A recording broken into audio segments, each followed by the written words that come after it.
Hallelujah, DISKI lovers, Betway Premiership. Varilise gazini timu ya Kaizer Chiefs dubala na musi iko diwana ichi kutoro wakamutambo bukati hayo na Mazulu nga 1-1 sikupya sakamanda my brother timu ya Kaizer Chiefs yo diwana kuluza na penalty yo luza zikhala swinji nga manda kamusiro favori ili no ubona kandira ndolo mtambo man ikobora ritiko notakala dore dikoto thoma ngoto takala ngoto sechelela uri ngo ish hai mara otende sikoseya ngori azito basuza vudi ngori ndechizise zwatwa amasinda mbilo kona bachiya phanda khala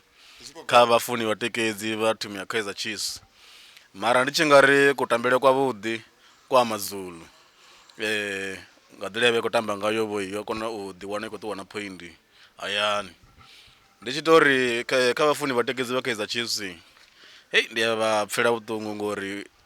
kati muzote zine ndakodzivona vafuni vatekedzi va Kaizer Chiefs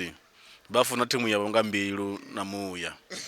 and zwitoita uri nesa mutikedzi wa Orlando Pirates ndatofuchi fi Chiefs iko tamba sinongombedzedza uri ndikoto ndiitalele ngori une havona mafana Chiefs tozvidiva uri hazidiva zikovuya ichitobayirwa pedzi ukora pedzi utozvivona uri hazvimbiluni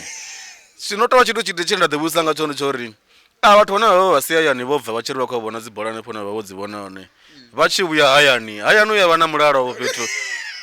utitoedheliwa zvavudi lolala kana vakukhudza nga mbilu man zvipersonal izvo zva mafani a Chiefs